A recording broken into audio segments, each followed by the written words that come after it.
Hello students, today let us continue D and F block elements. So last class alli ನಾವು question number 20 ವರೆಗೂ discussion ಮಾಡಿದ್ವಿ. So now let us discuss about the question number 21, right? Question number 21 ಅನ್ನ discussion ಮಾಡೋಣ. Question ಓದ್ತೀನಿ. Arrange the oxides of manganese according to increasing acidic strength. So manganese oxides ಅನ್ನ ಕೊಟ್ಟಿದ್ದಾರೆ. ಆ manganese oxides ಅನ್ನ increasing acidic strength ಪ್ರಕಾರ ನಾವು arrange ಮಾಡಬೇಕು. acidic strength from lowest less acidic to more acidic ನಾವು ಅದನ್ನ ಅರೇಂಜ್ ಮಾಡಬೇಕು. ನೋಡಿ ಇಲ್ಲಿ ಆಕ್ಸೈಡ್ಸ್ ಇದೆ. ಯಾವ್ಯಾವ ಆಕ್ಸೈಡ್ಸ್ ಫಸ್ಟ್ ಬರ್ಕೊಂಡ್ಬಿಡ್ತೀನಿ ನಾನು. MnO Mn3O4 Mn2O3 MnO2 Mn2O7. So ಇದು ಎಲ್ಲ ಆಕ್ಸೈಡ್ಸ್ ಅನ್ನ ಕೊಟ್ಟಿದ್ದಾರೆ. ಬಟ್ ಈಗ ನೋಡ್ರಿ ವಿಚ್ ಈಸ್ ಮೋರ್ ಅಸಿಡಿಕ್ ಅಂತ ನೀವು ಫೈಂಡ್ ಔಟ್ ಮಾಡ್ಬೇಕಂದ್ರೆ you must know its oxidation number. Oxidation number ಗೊತ್ತಾಗಬೇಕು. ಇಲ್ಲಿ ನೋಡ್ರಿ MnO ನಲ್ಲಿ ಮ್ಯಾಂಗನೀಸ್ ಆಕ್ಸಿಡೇಷನ್ ನಂಬರ್ 2+ ಇರುತ್ತೆ. Mn3O4 3x plus minus 2 into 4 that is equal to 0.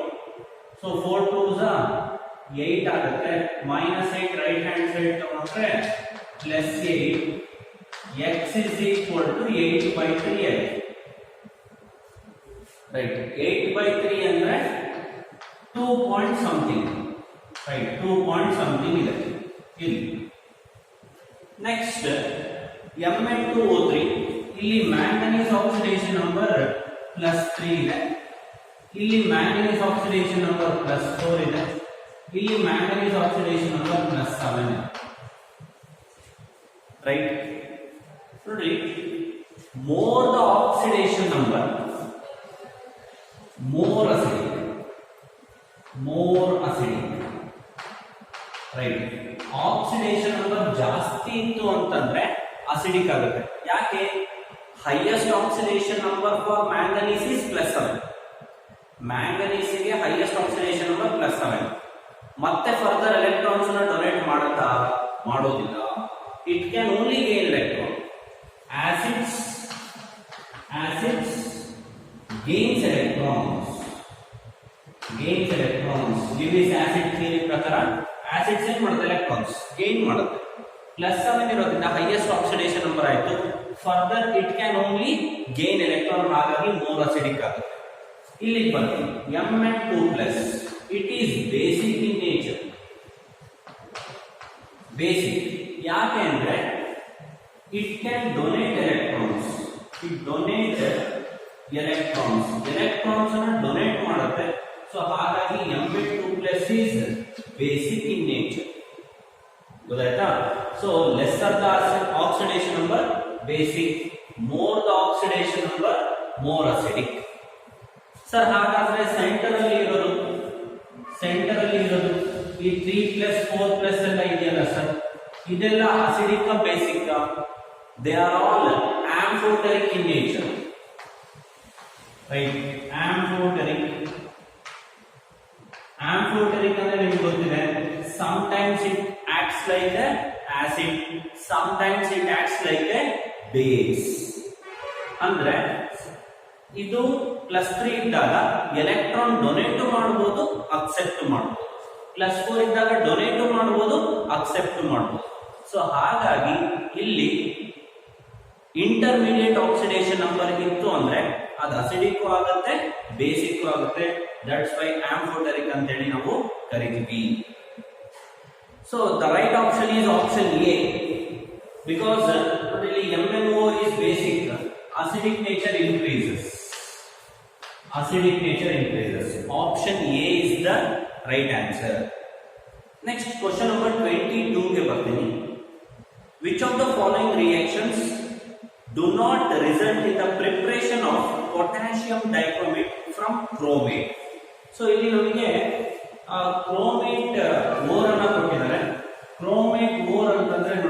First reaction ನೀವು ನೋಡಬಹುದು ಯಾವ್ದಿದೆ FeCr2O4 plus 8Na2CO3 plus 7O. So ಇಲ್ಲಿ this is chromate ಅಥವಾ chromite ಅಂತ ಹೇಳಿ ಕರಿತೀವಿ ನಾವು. ಸೊ ಇದು ರಿಯಾಕ್ಷನ್ ಆದ್ರೆ ನಮಗೆ ನೋಡಿ ಸೋಡಿಯಂ ಕ್ರೋಮೇಟ್ ಸಿಗುತ್ತೆ Na2CrO4 ಬೈ ಪ್ರಾಡಕ್ಟ್ ಸಿಗುತ್ತೆ Fe2O3 CO2. ಇದೆಲ್ಲ ನಮಗೆ ಅಷ್ಟು ಇಂಪಾರ್ಟೆಂಟ್ ಇಲ್ಲ, ನಮಗೆ ಇದೇ ಇಂಪಾರ್ಟೆಂಟ್ ನೋಡಿ. ಸೆಕೆಂಡ್ ರಿಯಾಕ್ಷನ್ ಇಲ್ಲಿ ಬರ್ತೀವಿ Na2CrO4 ಅಂತ ಇದೆ ಪ್ಲಸ್ Na2CrO4 ಪ್ಲಸ್ H2SO4 ಇದೇನ್ ಕೊಡುತ್ತೆ ಆಸಿಡ್ ಬೇಸ್ ರಿಯಾಕ್ಷನ್ ಆದ್ರೆ ಸೋಡಿಯಂ ಡೈಕ್ರೋಮೇಟ್ ಫಾರ್ಮೇಷನ್ ಆಗುತ್ತೆ Na2Cr2O7 Na2Cr2O7 sodium dichromate formation ಆಗುತ್ತೆ. ಸೋಡಿಯಂ ಡೈಕ್ರೋಮೇಟ್ ಇದೆ ನೆಕ್ಸ್ಟ್ Na2Cr2O7 ಪ್ಲಸ್ 2KCl. ಇವಾಗ ಏನಾಗುತ್ತೆ ನೋಡಿ potassium is more reactive than sodium. ಹಾಗಾಗಿ ಸೋಡಿಯಂ ಪ್ಲೇಸ್ ಅನ್ನ ಪೊಟ್ಯಾಷಿಯಂ ಆಕ್ಯುಪೈ ಮಾಡುತ್ತೆ K2Cr2O7. ಸೊ ಲಾಸ್ಟ್ ರಿಯಾಕ್ಷನ್ ಏನಿದೆ ಅದು ನಮಗೆ ಪೊಟ್ಯಾಷಿಯಂ ಡೈಕ್ರೋಮೇಟ್ ಕೊಡುತ್ತೆ. ನೋಡಿ ಇಲ್ಲಿ ಕ್ವಶನ್ ಏನಿದೆ ಅಂತ ಮತ್ತೊಂದ್ಸತಿ ಓದ್ತೀನಿ. Which of the following reactions do not result in the preparation of potassium dichromate from chromate? ಯಾವ ಒಂದು ರಿಯಾಕ್ಷನ್ಸ್ ಏನಿದೆ ಪೊಟ್ಯಾಷಿಯಂ ಡೈಕ್ರೋಮೇಟ್ ಅನ್ನ ಕೊಡೋದಿಲ್ಲ, do not result in the preparation of potassium dichromate. ನಮಗೆ ಪೊಟ್ಯಾಷಿಯಂ ಡೈಕ್ರೋಮೇಟ್ ಸಿಕ್ಕಿರೋದು ಥರ್ಡ್ ಈಕ್ವೇಶನ್ ಅಲ್ಲಿ ಮಾತ್ರ, right? First and second ಏನಿದೆ it does not give potassium dichromate. So ಹಾಗಾಗಿ the right option is option A.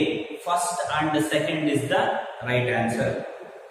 Next, question number 23. When MnO2 is fused with KOH and O2, what is the product formed and its color? Nodi, MnO2, right, is fused with KOH and O2. MnO2 ಅಂತಂದ್ರೆ ಪೈರೋಲುಸೈಡ್ O ಅಂತ ಹೇಳಿದ್ರೆ ಯಾವ ಪೈರೋಲುಸೈಡ್ O. MnO2 reacts with KOH and O2, it forms K2MnO4. ನೋಡಿ K2MnO4 ಅಂದ್ರೆ potassium manganate. Potassium manganate, potassium manganate. ಇದು potassium manganate is green in colour. ಯಾವ colour ಇರುತ್ತೆ ಅಂದ್ರೆ ಗ್ರೀನ್ ಕಲರ್ ಇರುತ್ತೆ. ಪೊಟ್ಯಾಷಿಯಂ ಪರ್ಮಾಂಗನೇಟ್ ಏನಿದೆ ಅದು ಪರ್ಪಲ್ ಕಲರ್ ಇರುತ್ತೆ. ಇದು potassium manganate, so dark green. Option C is the right answer. Option C. ಗೊತ್ತಾಯ್ತಾ? Next question number 24. Which of the following has no unpaired electrons but is colour? Unpaired electrons ಇರೋದಿಲ್ಲ ಆದ್ರೂ ಅದು colour. ಆ ತರ compound ಯಾವುದು ಅಂತ ಹೇಳಿ ನಾವಿಲ್ಲಿ ಫೈಂಡ್ ಔಟ್ ಮಾಡಬೇಕಾಗುತ್ತೆ. ಓಕೆ, ಫಸ್ಟ್ ಆಪ್ಷನ್ ಎ ಇಂದಾನೆ ಬಂದ್ಬಿಡೋಣ. ಸೊ ಆಪ್ಷನ್ ಎ ನಲ್ಲಿ ಯಾವ್ದಿದೆ? K2Cr2O7 ಪೊಟ್ಯಾಷಿಯಂ ಡೈಕ್ರೋಮೇಟ್ ಇದೆ. +1 into 2 plus 2x plus -2 into 7 that is equal to 0. ನೋಡ್ರಿ, ಕ್ರೋಮಿಯಂ ಆಕ್ಸಿಡೇಷನ್ ನಂಬರ್ ಕ್ಯಾಲ್ಕುಲೇಟ್ ಮಾಡ್ಬೇಕು, ಯಾಕಂದ್ರೆ ಅನ್ಪೇರ್ಡ್ ಎಲೆಕ್ಟ್ರಾನ್ಸ್ ಇದೆಯೋ ಇಲ್ಲ ಅಂತ ಗೊತ್ತಾಗ್ಬೇಕಲ್ಲ, ರೈಟ್? ಸೊ ಈಗ ನೋಡ್ರಿ 7 to the 14 -14 +2 -12 ಆಗುತ್ತೆ. -12 ರೈಟ್ ಹ್ಯಾಂಡ್ ಸೈಡ್ ತಗೊಂಡ್ರೆ +12. So x is equal to +6. Chromium +6 ಅಂತಂದ್ರೆ no unpaired electrons, no unpaired electrons. Chromium +6 ಅಲ್ಲಿ ಯಾವುದೇ ರೀತಿ ಅನ್ಪೇರ್ಡ್ ಎಲೆಕ್ಟ್ರಾನ್ಸ್ ಇರೋದಿಲ್ಲ, but still it is colour. ಯಾವ ಕಲರ್ ಇರುತ್ತೆ? ಆರೆಂಜ್ ಕಲರ್ ಇರುತ್ತೆ. ನೀವೆಲ್ಲರೂ ನೋಡಿರ್ತೀರಾ ಪೊಟ್ಯಾಷಿಯಂ ಡೈಕ್ರೋಮೇಟ್ ನಮ್ಮ ಲ್ಯಾಬ್ ಅಲ್ಲಿ ಆರೆಂಜ್ ಕಲರ್ ಒಂದು ರಿಯೇಜೆಂಟ್ ಬಾಟಲ್ ಅಲ್ಲಿ ನಿಮಗೆ ನೋಡೋದಕ್ಕೆ ಸಿಗುತ್ತೆ.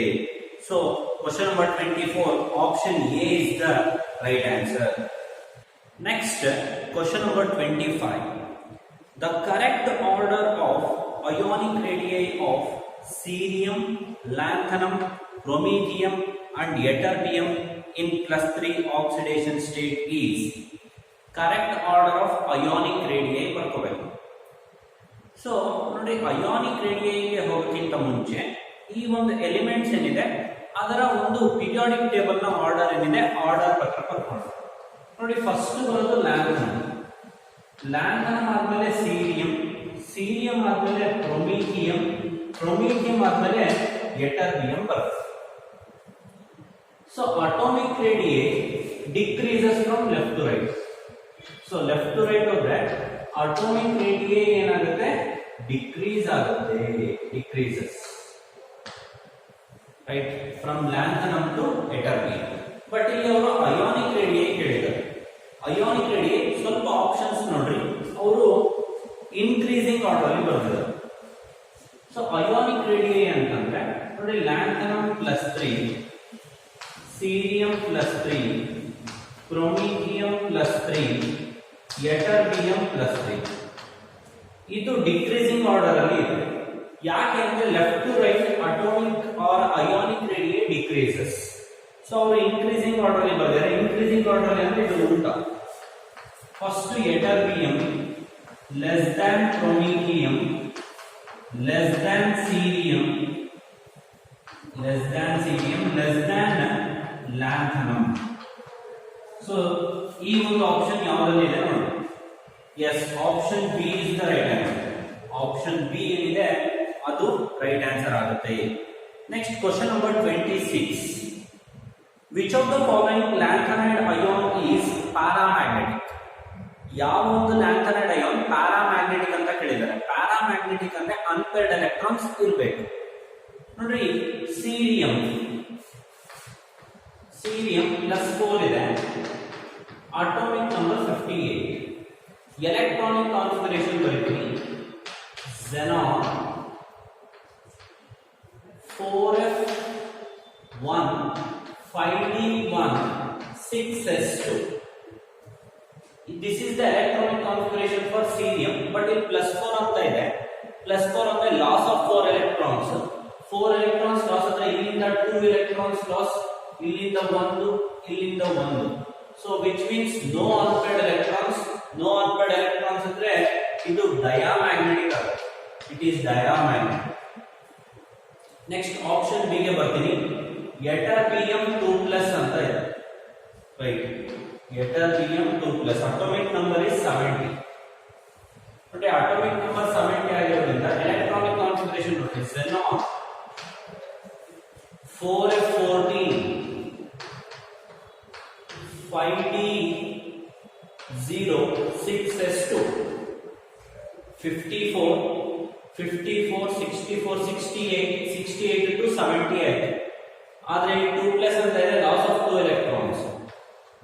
6s 0 ಆಗುತ್ತೆ. ಬಟ್ ಇಲ್ಲಿ 4f14 ಅಂತ ಇದೆ. 4f14 ಅಂದ್ರೆ it is also completely filled. Completely filled ಆಗಿರೋದ್ರಿಂದ ಇದು ಕೂಡ ಡಯಾಮ್ಯಾಗ್ನೆಟಿಕ್. ರೈಟ್, ಆಪ್ಷನ್ ಸಿ ಗೆ ಬರ್ತೀನಿ. ಲುಟೇಶಿಯಂ, ಲುಟೇಶಿಯಂ 3+ ಅಂತ ಇದೆ. Atomic number is 71. ನೋಡಿ, electronic configuration xenon 4f14 5d1 6s2 68 to 3 71 ಆಯ್ತು. ಆದ್ರೆ ಇಲ್ಲಿ 3+ ಅಂತ ಇದೆ, which means loss of 3 electrons. 6s 0 ಆಗುತ್ತೆ, 5d ಅದು ಕೂಡ 0 ಆಗುತ್ತೆ. No unpaired electrons. Hence option C is also diamagnetic. It is also diamagnetic. Next last option D ಗೆ ಬರ್ತೀನಿ. ಯುರೋಪಿಯಂ 2+. ಯುರೋಪಿಯಂ 2+ ಇಂದ ಏನಾದ್ರು ಎಲೆಕ್ಟ್ರಾನಿಕ್ ಕಾನ್ಫಿಗರೇಷನ್ ಬಂದ್ರೆ ಎಷ್ಟಿದೆ? ಅಟೋಮಿಕ್ ನಂಬರ್ 63 ಇದೆ. ಹೌದಪ್ಪ? Yes, 63 is the atomic number. xenon 4f7 5d0 6s2 54 7 61 61 2 63 ಆಯ್ತು. ಆದ್ರೆ ಇಲ್ಲಿ 2 ಪ್ಲಸ್ ಅಂತ ಇದೆ, ಲಾಸ್ ಆಫ್ 2 ಎಲೆಕ್ಟ್ರಾನ್ಸ್ 6s ಇಂದ 2 ಎಲೆಕ್ಟ್ರಾನ್ಸ್ ಲಾಸ್ ಆಗುತ್ತೆ. ಸೊ ಇಲ್ಲಿ 4s7 ಅಂತ ಇದೆ, which means it consists of 7 unpaired electrons. 7 unpaired electrons ಇರೋದ್ರಿಂದ it becomes paramagnetic. It becomes paramagnetic. Hence option D is the right answer. Question number 26, option D. Next question number 27. ನೋಡಿ ಬಹಳ ಈಸಿಯಾಗಿ answer ಮಾಡಬಹುದು ನೀವು, ಇದು direct question. Lanthanide contraction is due to increasing, yes, option A, atomic number. So atomic number increase ಆದರೆ so lanthanide contraction increase ಆಗುತ್ತೆ because of increase in number of electrons. ಅಲ್ಲ, atomic number ಅಂದ್ರೆ number of electrons ಅಂತ. Next question number 28. The common oxidation state shown by lanthanides in their compounds is, the common oxidation state ಅಂದ್ರೆ lanthanides ಒಂದು common oxidation number ಅನ್ನು ತೋರಿಸುತ್ತೆ, ಅದು ಯಾವುದು ಅಂತ ಕೇಳಿದರೆ it is also direct question, that is you all know +3, option B +3. Question number 28, option B +3 is the right answer. Next question number 29 ಗೆ ಬರ್ತೀನಿ. Magnetic movement of cerium 3+ ion. So ಇಲ್ಲಿ cerium 3+ ion magnetic movement ಕೇಳಿದೆ ನೋಡಿ. Serum 3+, ನಿಮಗೆ ಎಲ್ಲರಿಗೂ ಗೊತ್ತಿದೆ, ಇಲ್ಲೇ ಬರ್ತಿದೆ ನಾನು. Serum atomic number 58. Electronic configuration xenon 4f1 5d1 6s2 58 ಬಂದಿದೆ. 54 55 56 57 58. ಇಲ್ಲಿ 3+ ಅಂತ ಇದೆ. 3+ ಅಂದ್ರೆ loss of 3 electrons. 3 electrons loss ಅಂದ್ರೆ 6s ಇಂದ 2 electrons loss ಆಗುತ್ತೆ, 5d ಇಂದ 1 electron loss ಆಗುತ್ತೆ, 4f ಇಂದ ಒಂದೇ ಒಂದು electron ಉಳ್ಕೊಳ್ಳುತ್ತೆ. ಈ 4f ಅಲ್ಲಿ ಒಂದೇ ಒಂದು electron ಉಳ್ಕೊಂಡ್ರೆ 1 unpaired electron ಅಂದ್ರೆ n is equal to 1. Magnetic moment mu is equal to square root of n into n plus 2 ಆಗುತ್ತೆ. So n 1 into 1 plus 2 3 ಆಗುತ್ತೆ, √3 ಅಂತಂದ್ರೆ 1.732 Bohr magneton. 1.732 Bohr magneton. The right option is option D, 1.732 Bohr magneton. ಹಾಗೆ ಅಂತ ಗೊತ್ತಾಯ್ತಾ? Number of unpaired electrons ಏನಿರುತ್ತೆ ಅದು n value ಆಗುತ್ತೆ. So n ವ್ಯಾಲ್ಯೂನ ಈ ಫಾರ್ಮುಲಾ ಅಪ್ಲೈ ಮಾಡಿದ್ರೆ ನಮಗೆ ಮ್ಯಾಗ್ನೆಟಿಕ್ ಮೂವ್ಮೆಂಟ್ ಸಿಗುತ್ತೆ. 1.732, option D. Next question number 30.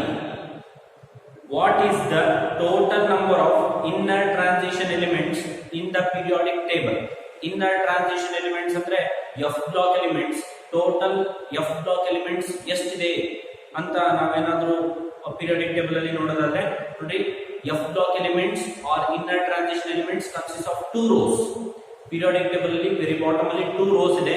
Each row consists of 14 elements.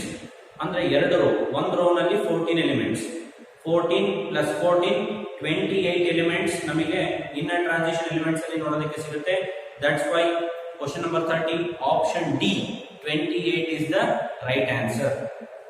Next question number 31. The metallic bond strength in first transition series increases from. ನೋಡ್ರಿ, metallic bond strength first transition series ಅಂದ್ರೆ 3D series. 3D series ಅಲ್ಲಿ ಹಾಗೆ ಇರುತ್ತೆ. 3D series ಅಂದ್ರೆ ನಿಮ್ಗೆ ಎಲ್ಲ ಗೊತ್ತಿದೆ, scandium, titanium, beryllium, chromium, manganese, iron, cobalt, nickel, copper, zinc. So first transition series ಅಲ್ಲಿ metallic bond strength increases from, ಎಲ್ಲಿಂದ ಎಲ್ಲಿವರೆಗೆ ಇನ್ಕ್ರೀಸ್ ಆಗುತ್ತೆ ಅಂತ. Listen, metallic bond strength depends upon number of unpaired electrons. Number of unpaired electrons ಮೇಲೆ depend ಆಗಿದೆ. If the number of unpaired electrons increases, metallic bond strength also increases. ಯಾಕಂದ್ರೆ ಜಾಸ್ತಿ ಜಾಸ್ತಿ number of unpaired electrons ಇತ್ತು ಅಂದ್ರೆ more stronger the bonding. So ಹಾಗಾಗಿ number of unpaired electrons ಮೇಲೆ depend ಆಗಿದೆ. ನೋಡೋಣ ಯಾವ ಯಾವ ಎಲಿಮೆಂಟ್ಸ್ ಅಲ್ಲಿ ಎಷ್ಟೆಷ್ಟು ಅನ್ಪೇರ್ಡ್ ಎಲೆಕ್ಟ್ರಾನ್ಸ್ ಇದೆ. ನಿಮ್ಗೆಲ್ಲರೂ ಅಟೋಮಿಕ್ ನಂಬರ್ ಗೊತ್ತಿದೆ, 21, 22, 23, 24, 25, 26, 27, 28, 29, 30. ಸೊ ಸ್ಕ್ಯಾಂಡಿಯಂಗೆ ನೀವೇನಾದ್ರೂ ಎಲೆಕ್ಟ್ರಾನಿಕ್ ಕಾನ್ಫಿಗರೇಷನ್ ಬರೆದ್ರೆ ಆರ್ಗಾನ್ 3d1 4s2 ಆಗುತ್ತೆ, ಅಂದ್ರೆ 1 ಅನ್ಪೇರ್ಡ್ ಎಲೆಕ್ಟ್ರಾನ್. ಅದೇ ತರ ಟಿಟಾನಿಯಂಗೆ ಬಂದ್ರೆ 2 unpaired electrons, 3 unpaired electrons. Right, ನೋಡೋಣ. ಅದರಲ್ಲಿ argon 3d2 4s2, argon 3d3 4s2.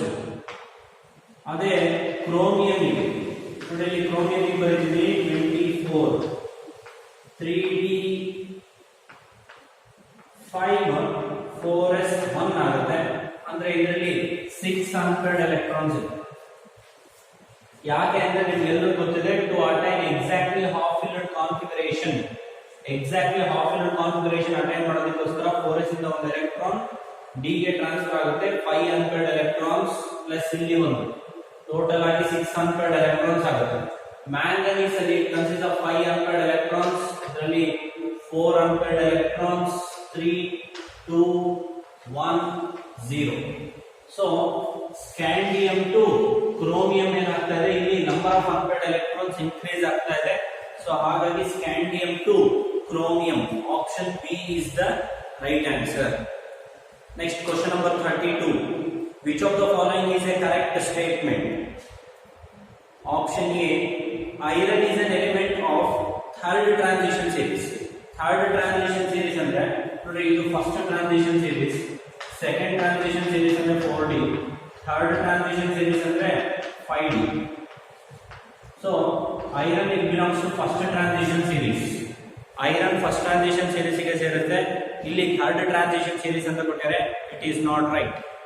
Option B, iron is F block element, iron is D block element.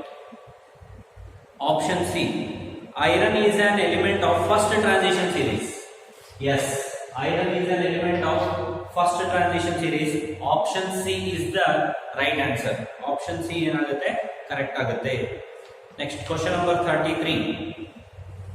The pair in which both the elements generally shows only one oxidation state. So ಯಾವ ಒಂದು elements only one oxidation number ಅನ್ನು ತೋರಿಸುತ್ತೆ ಅಂತ ಒಂದು peer ಅನ್ನು ನಾವು select ಮಾಡಬೇಕು. ನೋಡ್ರಿ, ಇದು 2020 ಬೋರ್ಡ್ ನಲ್ಲಿ ಕೇಳಿರ್ತಕ್ಕಂಥ ಕ್ವಶನ್ ಆಗಿರುತ್ತೆ. ಸೊ ಹಾಗಾಗಿ ಬಹಳ ಇಂಪಾರ್ಟೆಂಟ್. ನೋಡ್ರಿ, ಆಪ್ಷನ್ ಎಗೆ ಬರ್ತೀನಿ. ಆಪ್ಷನ್ ಎಗೆ ಬಂದ್ರೆ ನೋಡಿ, scandium it shows only one oxidation number +3, zinc it shows only one oxidation number +2. ಆದ್ರೆ ಆಪ್ಷನ್ ಬಿ ನಲ್ಲಿ ಕಾಪರ್ ಇದೆ, copper it shows +1 as well as +2 oxidation number. So ಹಾಗಾಗಿ ಆಪ್ಷನ್ ಬಿ ಆಗಲ್ಲ, ಆಪ್ಷನ್ ಸಿ ನೂ ಆಗಲ್ಲ. ರೈಟ್, ಆಪ್ಷನ್ ಸಿ ನೂ ಆಗಲ್ಲ, ಅಲ್ಲಿ ಕೂಡ ಕಾಪರ್ ಇದೆ.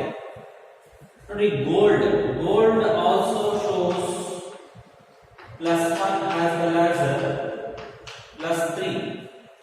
ಸೊ ಹಾಗಾಗಿ ಗೋಲ್ಡ್ ಕೂಡ ಆಗೋದಿಲ್ಲ. So only right option is option A, scandium and zinc. They show only one oxidation number. Scandium +3 ತೋರಿಸುತ್ತೆ, ಜಿಂಕ್ +2 ತೋರಿಸುತ್ತೆ. Next, question number 34. Transition elements show variable oxidation states because they lose electrons from the following orbitals. So, ಏನಿರುತ್ತೆ, D block elements it shows variable oxidation number. D block elements variable oxidation number ತೋರಿಸುತ್ತೆ. ಯಾಕೆ ಅಂದ್ರೆ ಅದು electrons ಅನ್ನ loss ಮಾಡ್ಕೊಳ್ಳುತ್ತೆ. Electrons ಯಾವ್ದಿಂದ loss ಮಾಡ್ಕೊಳ್ಳುತ್ತೆ ನೋಡಿ, ನಾನು ಈಗ ಕ್ರೋಮಿಯಂ ಬರ್ತಿದ್ದೀನಿ, ಕ್ರೋಮಿಯಂ +3, ಲಾಸ್ ಆಫ್ 3 ಎಲೆಕ್ಟ್ರಾನ್ಸ್ ಆಗುತ್ತೆ. ಲಾಸ್ ಆಫ್ 3 ಎಲೆಕ್ಟ್ರಾನ್ಸ್ ಆಗುತ್ತೆ, ಫಸ್ಟ್ 4s ಇಂದ ಲಾಸ್ ಆಗುತ್ತೆ, ಹೌದಲ್ವಾ? ಅದು ನೆಕ್ಸ್ಟ್ 3d ಇಂದ ಲಾಸ್ ಆಗುತ್ತೆ. ರೈಟ್, ಅಂದ್ರೆ ಯಾವ ಆರ್ಬಿಟಲ್ಸ್ ಇಂದ ಎಲೆಕ್ಟ್ರಾನ್ಸ್ ಲಾಸ್ ಆಗ್ತದೆ, ಒಂದು 4s ಒಂದು 3d. ಇಲ್ಲಿ 4s ಅಂದ್ರೆ ಜನರಲ್ ಆಗಿ ಕೊಟ್ಟಿದ್ದಾರೆ ಅವರು, 4s ಬದಲಿಗೆ ns ಅಂತ ತಗೊಳ್ಳೋಣ. 3D ಬದಲಿಗೆ n-1d ಅಂತ ಹೇಳಿ ತಗೊಳ್ಳೋಣ. So option B is the right answer. Option B n-1d ಇಂದನೂ ಎಲೆಕ್ಟ್ರಾನ್ಸ್ ಲಾಸ್ ಆಗುತ್ತೆ, ns ಇಂದನೂ ಕೂಡ ಎಲೆಕ್ಟ್ರಾನ್ಸ್ ಲಾಸ್ ಆಗುತ್ತೆ. Next question number 35. The magnetic movement of titanium 2+, vanadium 3+, nickel 2+ is magnetic movement ಹೇಳಿದರೆ ಕೆಲವೊಂದು ಅಯಾನ್ಸ್ ರೈಟ್. ಯಾವ್ದು? Titanium 2+, vanadium 3+ and nickel 2+. ಈ ಎಲ್ಲದನ್ನು 2 ಅನ್ಪೇರ್ಡ್ ಎಲೆಕ್ಟ್ರಾನ್ಸ್ ನೀವು ಚೆಕ್ ಮಾಡ್ಕೋಬೇಕು. ಎಲ್ಲದರಲ್ಲೂ 2 ಅನ್ಪೇರ್ಡ್ ಎಲೆಕ್ಟ್ರಾನ್ಸ್. 2 ಅನ್ಪೇರ್ಡ್ ಎಲೆಕ್ಟ್ರಾನ್ಸ್ ಅಂದ್ರೆ n ವ್ಯಾಲ್ಯೂ ಏನಾಗುತ್ತೆ? 2 ಆಗುತ್ತೆ. n ವ್ಯಾಲ್ಯೂ 2 ಆದ್ರೆ mu is equal to square root of n into n plus 2 ಅಂದ್ರೆ 2 into 2 plus 2, 4 2s are 8, square root of 8 ಅಂದ್ರೆ 2.83. Bohr magneton is the right option. Option C. Question number 35. Option C is the right answer. Next, question number 36. Magnetic moment mu is equal to square root of 15 ಕೊಟ್ಟಿದ್ದಾರೆ. is true for the pair. ಯಾವ ಒಂದು ಪೇರಿಗೆ ಇದು true ಆಗುತ್ತೆ ಅಂತ ಹೇಳಿ ಕೇಳಿದ್ದಾರೆ. ನೋಡ್ರಿ, option A cobalt +2, chromium +3 ಕೊಟ್ಟಿದ್ದಾರೆ. ನಂಬರ್ ಆಫ್ ಅನ್ಪೇರ್ಡ್ ಎಲೆಕ್ಟ್ರಾನ್ಸ್ ಎಷ್ಟೆಷ್ಟಿದೆ ಅಂತ ಬರೀತೀವಿ. 3 ಅನ್ಪೇರ್ಡ್ ಎಲೆಕ್ಟ್ರಾನ್ಸ್, 3 ಅನ್ಪೇರ್ಡ್ ಎಲೆಕ್ಟ್ರಾನ್ಸ್. ಅದೇ ತರ ಆಪ್ಷನ್ ಬಿ ಗೆ ಬರ್ತೀನಿ ನಾನು. Fe +2, chromium +3, 4 unpaired electrons, 3 unpaired electrons. ನೋಡಿ, ಆಪ್ಷನ್ ಸಿ ಗೆ ಬರ್ತೀನಿ ನಾನು. Fe +3, chromium +2, 5 unpaired electrons, 4 unpaired electrons. Next, last option B ಗೆ ಬರ್ತೀನಿ. Mn +2, Fe +2. So it consists of 5 unpaired electrons. Fe2+ consists of 4 unpaired electrons. ನೋಡಿ, ಸ್ವಲ್ಪ observe ಮಾಡ್ರಿ. ಎರಡೂ ಅಯಾನ್ಸ್ಗೆ √15 ಬರಬೇಕು ಅಂತಂದ್ರೆ ಮ್ಯಾಗ್ನೆಟಿಕ್ ಮೂಮೆಂಟ್ ಅದು ಸೇಮ್ ಆಗಿರುತ್ತೆ. ರೈಟ್, ನೋಡ್ರಿ ತೋರಿಸ್ಬಿಡ್ತೀನಿ. Q is equal to square root of 3 into 3 plus 2. 5 3s are 59. ಅಂದ್ರೆ 3 ಅನ್ಪೇರ್ಡ್ ಎಲೆಕ್ಟ್ರಾನ್ಸ್ ಇದೆ, ಅದು ಇಲ್ಲಿ ಕರೆಕ್ಟ್ ಇದೆ. ಬಟ್ ಇನ್ನು ಉಳಿದ ಎಕ್ಸಾಂಪಲ್ಸ್ ಯಾವುದೂ ಕೂಡ, ಉಳಿದ ಪೇಜ್ ಯಾವುದೂ ಕೂಡ √15 ತರೋದಿಲ್ಲ.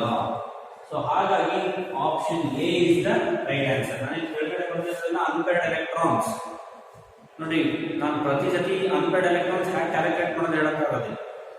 ನೀವು ಇಷ್ಟೊಂದು ಎಕ್ಸಾಂಪಲ್ಸ್ ನಾನು solve ಮಾಡಿಸಿದ್ದೀನಿ.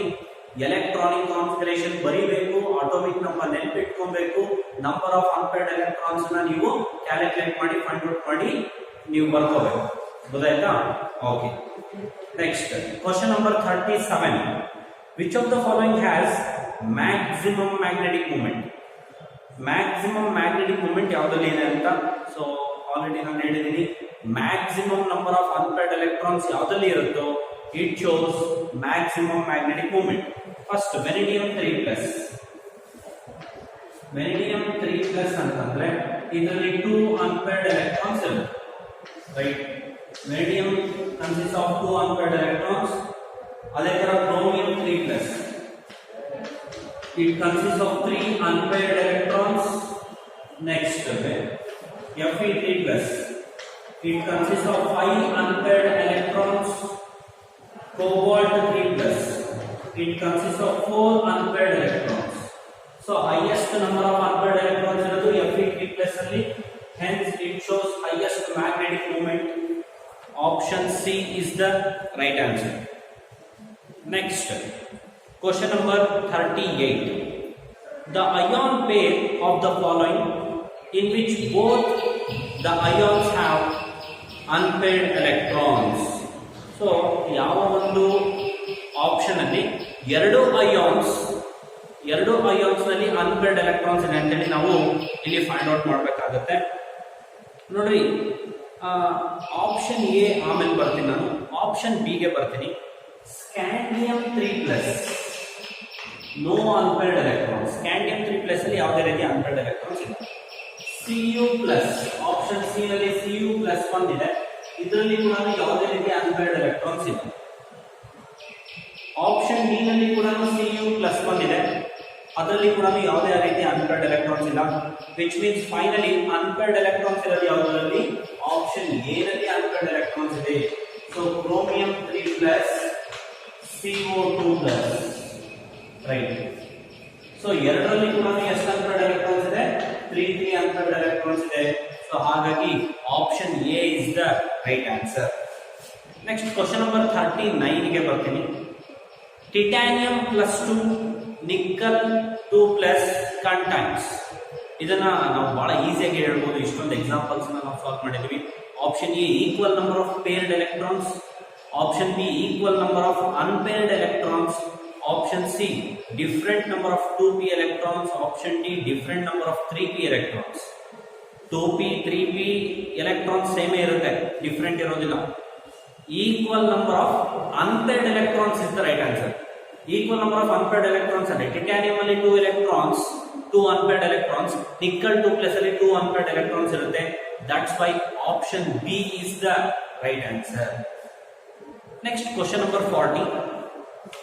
The reason for the formation of complex compounds by transition metal is. ನೋಡ್ರಿ, ಕಾಂಪ್ಲೆಕ್ಸ್ ಕಾಂಪೌಂಡ್ಸ್ ಫಾರ್ಮೇಶನ್ ಆಗೋದಕ್ಕೆ ಮೇನ್ ರೀಸನ್ ಏನು ಅಂತ ಕೇಳಿದ್ದಾರೆ. Option A availability of empty d orbitals ಅಂದ್ರೆ ವೇಕೆಂಟ್ ಡಿ ಆರ್ಬಿಟಲ್ಸ್ ಅಂತ. Option B completely filled d orbitals, option C paramagnetism, option D bigger size. ನೋಡ್ರಿ, availability of empty d orbitals is the right answer. Completely filled d orbitals ಯಾವುದಲ್ಲೂ ಇರೋದಿಲ್ಲ, ಇದ್ರೆ ಅದು ಕಡಿಮೆ number of complexes ಅನ್ನು formation ಮಾಡುತ್ತೆ. So paramagnetism, of course it is a property of d block element, but it is not the reason for the formation of complex. Right. Question number 40, option A is the right answer. Question number 41 ಗೆ ಬರ್ತೀನಿ. Which of the following is not a characteristic property of transition metal? ಯಾವ ಒಂದು property transition element ಅಲ್ಲ? Option A high enthalpy of atomisation, option B formation of interstitial compounds, option C diamagnetism, option D variable oxidation state. Option C diamagnetism is the right answer. It is not the property of transition metals. Transition metals ಅಂದ್ರೆ paramagnetic ಪ್ರಾಪರ್ಟಿನ ತೋರಿಸುತ್ತೆ. Question number 42. Transition metal ions form interstitial compounds because. ನೋಡ್ರಿ, transition metals ಏನ್ ಮಾಡುತ್ತೆ? Interstitial compounds ಅನ್ನು formation ಮಾಡುತ್ತೆ. ನಿಮಗೆಲ್ಲರಿಗೂ ಗೊತ್ತಿದೆ ಇಂಟರ್ಸ್ಟಿಷಿಯಲ್ ಕಾಂಪೌಂಡ್ಸ್ ಅಂದ್ರೆ ಇಂಟರ್ಸ್ಟಿಷಿಯಲ್ ಸ್ಪೇಸ್ ಅಲ್ಲಿ boron, carbon, nitrogen, oxygen, hydrogen ಈ ತರ ಎಲಿಮೆಂಟ್ಸ್ ಏನ್ ಮಾಡುತ್ತೆ? ಇಂಟರ್ಸ್ಟಿಷಿಯಲ್ ಸ್ಪೇಸ್ ಅನ್ನು ಆಕ್ಯುಪೈ ಮಾಡುತ್ತೆ. ಈ ತರ ಇಂಟರ್ಸ್ಟಿಷಿಯಲ್ ಸ್ಪೇಸ್ ಅನ್ನು ಆಕ್ಯುಪೈ ಮಾಡ್ಬೇಕಂದ್ರೆ ಫಸ್ಟ್ ಅದರಲ್ಲಿ ಕ್ರಿಸ್ಟಲೈನ್ ಸ್ಟ್ರಕ್ಚರ್ ಇರಬೇಕು, ಜೊತೆಗೆ ಇಂಟರ್ಸ್ಟಿಷಿಯಲ್ ಸೈಟ್ಸ್ ಇರಬೇಕು. That's why option A intersites are available in their crystal lattice. For question number 42, option A is the right answer. So ಇಷ್ಟು ಕ್ವಶನ್ಸ್ ನಾನು ಸಾಲ್ವ್ ಮಾಡಿದ್ದೀನಿ. So rest of the students, rest of the questions ಏನಿದೆ so ಅದನ್ನ ನೀವು please try ಮಾಡಿ, solve ಮಾಡ್ರಿ. Right, it is an assignment for you. So ಯಾಕೆಂದ್ರೆ ಎಷ್ಟು ಮೋರ್ ನಂಬರ್ ಆಫ್ ಕ್ವಶನ್ಸ್ ನೀವು ಸಾಲ್ವ್ ಮಾಡ್ತಿರೋ ಅಷ್ಟು ನೀವು ಪರ್ಫೆಕ್ಟ್ ಆಗಿ ಮಾಡೋದಕ್ಕೆ ಸಾಧ್ಯ. ನಾನು ಆಲ್ರೆಡಿ ಬಹಳ ಸತಿ ಹೇಳಿದ್ದೀನಿ. ಸೊ ಡ್ರೈವಿಂಗ್ ಹ್ಯಾಕ್ ಮಾಡೋದು ಅಂತ ನಾವು ಹೇಳ್ಕೊಡೋದಷ್ಟೇ, ಬಟ್ ಡ್ರೈವಿಂಗ್ ಮಾಡ್ತಾ ಮಾಡ್ತಾ ನೀವು ಅದರಲ್ಲಿ ಪರ್ಫೆಕ್ಷನ್ ಅನ್ನ ತಗೊಳ್ತೀರ. ಸೊ ಹಾಗಾಗಿ ನೀವೇ ಮೂನಾಗಿ ಈ ಕ್ವಶನ್ಸ್ ಅನ್ನ ಸಾಲ್ವ್ ಮಾಡ್ರಿ. ಏನಾದರೂ ಡೌಟ್ಸ್ ಇತ್ತು ಅಂದ್ರೆ ನಾನು ಒನ್ ಡೇ ಆನ್ಲೈನ್ ಸೆಷನ್ ಬರ್ತೀನಿ, ನೇರವಾಗಿ ನಿಮ್ಮ ಡೌಟ್ಸ್ ಅನ್ನ ಸಾಲ್ವ್ ಮಾಡ್ತೀನಿ. Thank you.